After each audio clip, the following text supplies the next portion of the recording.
अपने ज़मीर में या अपने ज़हन में उन ये अच्छी खूबसूरत सी शक्ल के तो अच्छा ही होगा ये। अपनी ड्यूटी को, ऑनेस्टी को, डिसिप्लिन को एक चुटकुला आ जाए आप हँस देते हैं। लंच बॉक्स आपकी एक ऐसी फ़िल्म है, जिसने कहीं न कहीं विदेशों में हिंदुस्तानी फ़िल्मों का डंका बजाना शुरू किया, कि वहाँ पे लोग समझने लगे अच्छा लंच बॉक्स और इंडिया इस तरह का सिनेमा।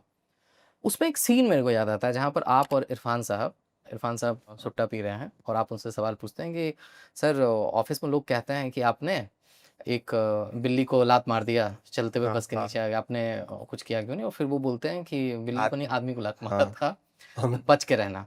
हाँ, अगेन वहाँ पर फिर आप कुछ नहीं बोलते हो, फिर आपका चुपचाप एक्सप्रेशन है। कि आप बोल सकते थे ना क्या बात हाँ, हो रहा है? फिर वहाँ पे कुछ नहीं, नो डायलॉग्स, सिर्फ़ हुँ, एक्सप्रेशन का खेल है। तो हम उस इंडस्ट्री के हिस्सा हैं नवाज़ भाई, जहाँ पर लाइन्स कटने के पे गला कट जाता है कि मेरे को एक लाइन ज़्यादा सही मिले। बात, बिल्कुल। वहाँ पर आप हैं कि आप चुप होके फिर वो कन्वे कर रहे हैं।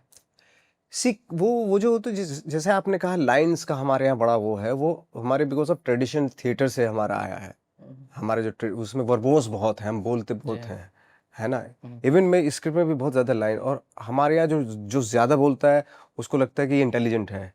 कभी-कभी कम बोल के भी वो दिखाया जा सकता है, ऐसी बात नहीं है यार कि मैं तो कहता हूँ कि कम बोल के आज की डेट में तो कम बोलने वाले ज़्यादा मुझे इंटेलिजेंट लगते हैं, बजाय इसके कि आज आज की डेट में तो हर आदमी बोल रहा है।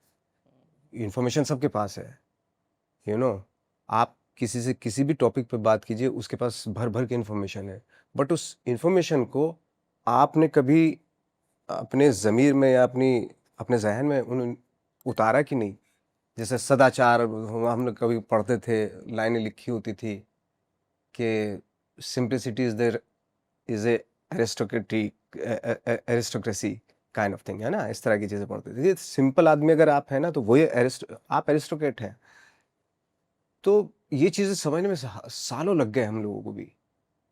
हुँ, लाइन तो पढ़ ली, लेकिन उसका मर्म समझ में नहीं आया। वो समझ में बहुत बाद में आता है। अब बड़े-बड़े फिलोसोफर बहुत सारी बातें कह जाते हैं, लेकिन हाँ, अच्छी तो लगती है, लेकिन क्या हम उसको अमली जामा पहनाते हैं? क्या हम उस पे चलते हैं? या उसका कुछ अंश अपने अंदर उतारने की कोशिश करते हैं? कभी नहीं होता। सिर्फ़ इन्फॉर्मेशन है। हाँ, यही है। नवाज़ भाई अभी आपसे बात करते-करते मैं अभी सोच रहा हूँ कि मंटो में आपने मंटो का किरदार निभाया, मांझी में आपने मांझी का किरदार निभाया, ठाकरे में आपने बाला साहब ठाकरे का किरदार निभाया।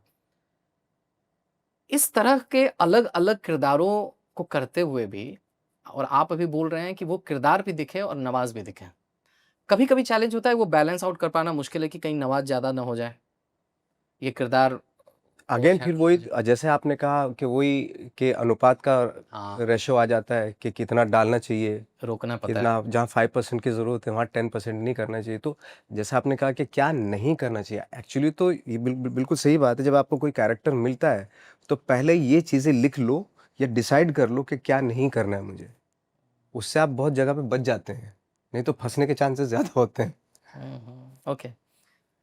अ, अभी मैं क्या नहीं करने का ज़िक्र कर रहा हूँ कि आपका किरदार रोक लेता है खुद को। एक फ़िल्म और मेरे ज़हन में आ रही है, फ़िल्म का नाम है बदलापुर।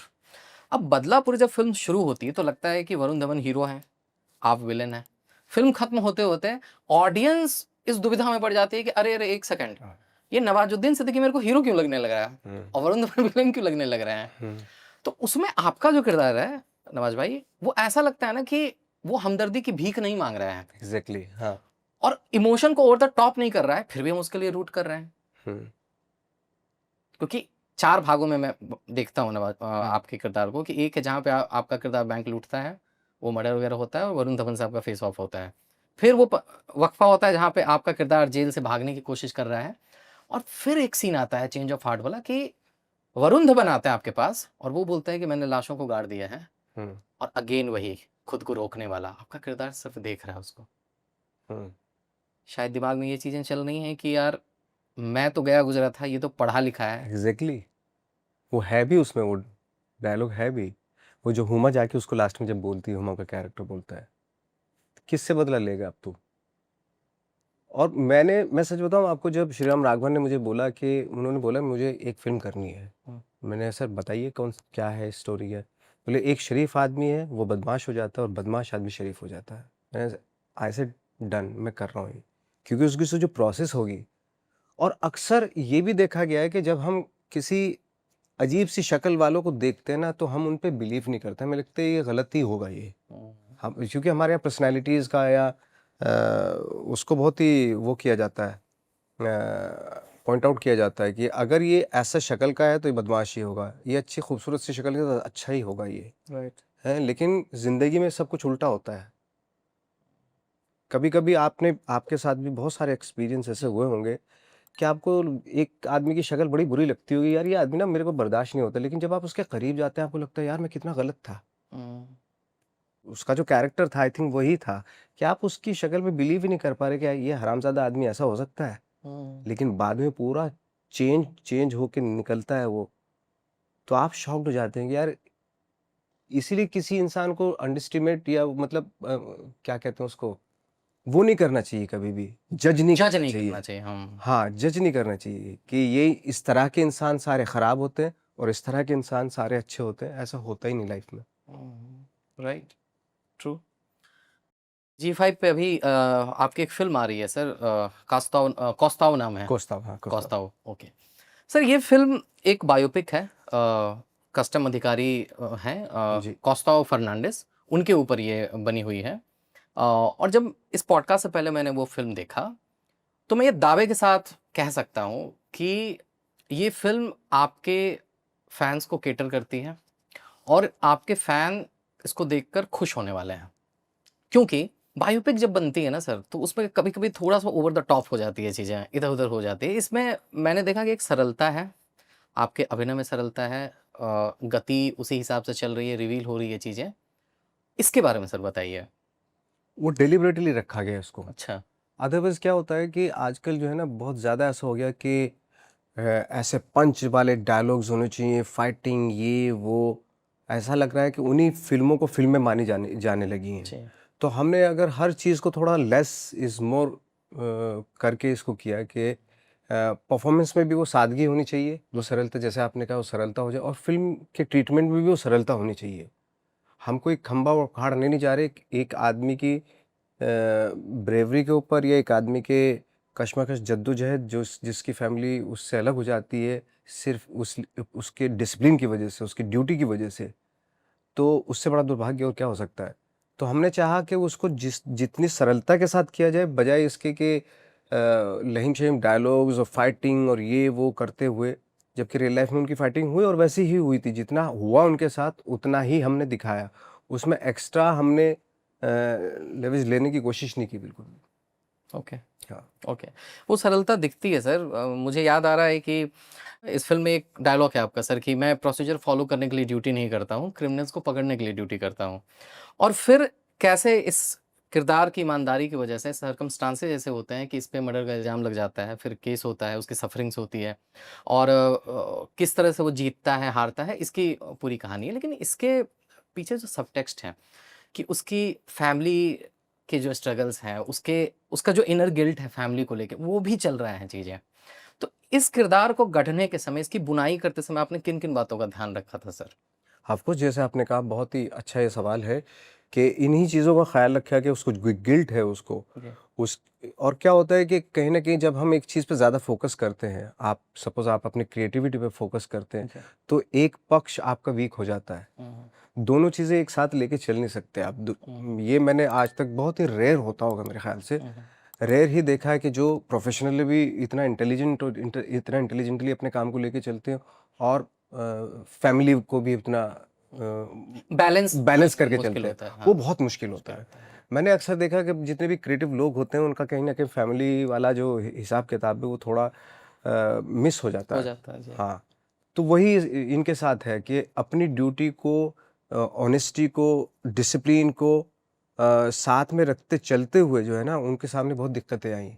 वो फैमिली को का सपोर्ट उनको नहीं मिला, वो चाहते थे कि शायद मुझे फैमिली का सपोर्ट मिलेगा मेरी मेरी इस ऑनेस्टी की वजह से, बट फैमिली की अपनी डिमांड्स होती हैं। फैमिली की अपने खुद, भाई आप इतने बजे आ जाओ, खाना खाया है नहीं खाया, वहाँ घूमने चलते हैं, ये वो सब है ना।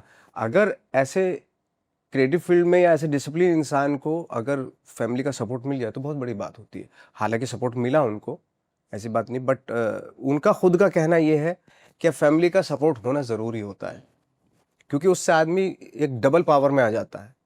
कि आज जो आप महसूस करते हैं, अगर आपका क्योंकि आप ही हो जो आई थिंक मेरे ख्याल से इतने बड़े घर में आपकी वजह आप पे नाज किया जाता है ना, आप ही एक क्रिएटिव इंसान हो अपने घर में। अगर आपको फैमिली सपोर्ट करे, मैं सबकी बात कर रहा हूँ, जी, मैं जी। आपकी भी बात नहीं कर रहा हूँ मैं, हाँ, है ना। बिल्कुल सर। अगर आपको सपोर्ट करे फैमिली तो आप ना बहुत कुछ क्रिएट कर सकते हो, वो अलग से पुश मिल जाता है। खुश मिल जाता, खुश मिल राइट, जाता, वो हो जाता हाँ। है। सो नवाज़ भाई, ये सब बातें तो होती हैं, ठीक है। खाने-वाने का ऐसे इंटरेस्ट है आपको, खाना बनाना वगैरह ये सब? मैं पहले बनाता था, मैं ही बनाता था पहले तो, क्या बनाते हैं, मीट वगैरह? सारी चीज़ें बनाता था। ओके। आलू गोभी, दाल, ये वो, भिंडी, ये वो सारी चीज़ मैं ही बनाता था। सबसे अच्छा क्या बनाते थे? आलू गोभी बनाता हूँ। आलू गोभी? हाँ, मतलब कुकर में या फिर कढ़ाई में? कढ़ाई में अच्छा बनता है। हाँ, हाँ, कैसे बनाते थे आप? मेरा ज़्यादा नहीं होता था, ये सब काटा-वाटा उसको तेल-वेल में डाला और उसके ऊपर फिर आलू गोभी ये सारी डाल दी। हाँ, हाँ। लेकिन उसको जो चलाने का जो वो टाइम होता था, वहाँ पे टेस्ट बनता है एक्चुअली। हाँ, धीमी आँच पे। हाँ, धीमी आँच पे। वो मैं उसमें परफेक्ट था। ओके। हाँ। सर, आमतौर पर लोग ऐसा कहते हैं कि अ, अभिनेता वो होता है जिसको पता है कि क्या करना है, लेकिन मेरा ऐसा मानना है कि अच्छा अभिनेता वो होता है जिसको पता है कि क्या नहीं नहीं कर, करना है। बाय गॉड क्या बात है! हाँ। राइट। कौस्ताव में एक सीन है सर, ग्रेवयार्ड वाला सीन, हुँ। और वो सीन देखते समय मेरे को ऐसा लग रहा है कि किरदार रोना चाह रहा है, फूट-फूट कर रोना चाह रहा है, लेकिन किरदार उसको रोका हुआ है। वो किरदार नहीं रोका है, वो नवाज़ुद्दीन सिद्दीकी अपने अभिनय क्षमता से उसको रोके हुए हैं। और सिर्फ़ इसी किरदार में नहीं सर, आपके निभाए कई किरदार में मैंने देखा है कि अगर 5% की ज़रूरत है, तो आप सिर्फ़ 5% करेंगे। वो 6%, 7%, 8% नहीं होता है। ये सर मेरा ऑब्ज़र्वेशन है, सही है? और इसलिए भी क्योंकि बहुत कमाल का ऑब्जर्वेशन है, थैंक गॉड बहुत कम लोग होते हैं इस तरह की चीज़ पकड़ने वाले, फ्रैंकली स्पीकिंग। क्योंकि हमने तो ट्रेनिंग की है, हम तो इस चीज़ को जानते हैं, लेकिन आप ये चीज़ पकड़ रहे हैं, इसका मतलब बहुत गहरा नाता रहा है आपका एक्टिंग वर्ल्ड से। तो वो अभी मेरे को समझ में आ रहा है, जो आपने जो किया था गैंग्स ऑफ बेरोज़गार, जी। वो अब पता चल रहा है कि क्यों किया था। तो हाँ, चूँकि मैं साइंस का भी स्टूडेंट रहा हूँ, तो उसमें रेशो, अनुपात या वो बहुत ख़ास तौर से उसका ख़्याल रखना पड़ता है। केमिस्ट्री से आप? केमिस्ट्री का स्टूडेंट हूँ मैं। हुँ, हुँ। तो आई थिंक एक हमारी एक एक्टर की सबसे बड़ी कहना चाहिए कि वीकनेस ये होती है, देखिए इमोशन लाना तो बहुत आसान होता है, जी। क्योंकि हमारे पर्सनल लाइफ़ के भी फ्रस्ट्रेशन इतने सारे होते हैं कि वो किरदार में लाना बहुत आसान हो जाता है और रो देना बहुत आसान होता है। राइट। मैं कहता हूँ कि रोना और हँसना 2 सबसे ईज़ी इमोशन है इस दुनिया में। हम लोग देखने के लिए भी वही, हम लोग जब जाते हैं तो हँसने के लिए जाते हैं या रोने के लिए जाते हैं। उसको राइट, एंटरटेनमेंट बोलते हैं हमारे यहाँ राइट, पे। राइट। लेकिन मैं कह रहा हूँ बाकी इमोशंस का क्या हुआ? उसके अलावा तो 7 6-7 इमोशंस और हैं। उनके इमोशंस पे, न्यूट्रल इमोशन पे हमने काम ही नहीं किया अभी, है ना? बहुत सारे इमोशंस हैं जिस पे हम काम ही नहीं करते। और चूँकि ये बहुत ही गैलरी वाले इमोशन हैं, हँसना और रोना, राइट, जहाँ पे कि सीटी और ईज़िली, ताली मिलती है। हाँ, कैसे? ईज़िली आप रो देते हैं सिनेमा में बैठ के। आप रोना चाह रहे हैं, रो देते हैं। आप हँसना चाह रहे हैं, हँस देते हैं। एक ज़रा-सा एक चुटकुला आ जाए, आप हँस देते हैं। अच्छा। तो ये सबसे ईज़ी इमोशंस है और एक्टर के लिए भी बहुत आसान है ये। रोना और हँसाना ऑडियंस को बहुत बहुत सबसे आसान काम है ये। लेकिन सोचने पे मजबूर कर देना या वहाँ उस किसी एक इमोशन की स्किल को अचीव करना, ये बहुत डिफ़िकल्ट, हम भी उस काम में लगे हुए हैं अभी। तो वो जो एक जैसे हमें पढ़ाया गया था, हुँ। वो पढ़ाई-लिखाई से बहुत कुछ समझ में आती है चीज़ें, ऐसी बात नहीं है। क्योंकि हमें दिखा कि एक्टर का काम है इमोशंस को क्रिएट करना, उसका स्वाद करना ऑडियंस का काम है, आपका काम नहीं है। राइट। आप सिर्फ क्रिएट करो। हुँ। इमोशन में बहना या रोना जो है वो ऑडियंस का काम है। तो हमने ये स्टेनिस्लॉवस्की की भी थ्योरी है, ये ओशो ने भी कहा है, यू नो। तो ये एक ऐसी चीज़ है कि जो अगर इस चीज़ का ख़्याल रखे, और क्या होता है ना कि हमेशा इंसान जो है ना अपने इमोशंस को हाइड करता है, और वो उस हाइड और आने के कश्मकश में जो चीज़ होती है वो बड़ा ड्रामेटिक होती है, बड़ी खूबसूरत चीज़ होती है। तो वो एक सीन आई थिंक हम कोशिश की हमने कि वहाँ तक पहुँचे। राइट। लास्ट तक रुके हो, मतलब क्लिप आपको इंटरेस्टिंग लगी, तो subscribe to digital commentary clips. और फुल पॉडकास्ट तो इससे भी ज़्यादा इंटरेस्टिंग है, जिसका लिंक आपको डिस्क्रिप्शन बॉक्स में मिल जाएगा।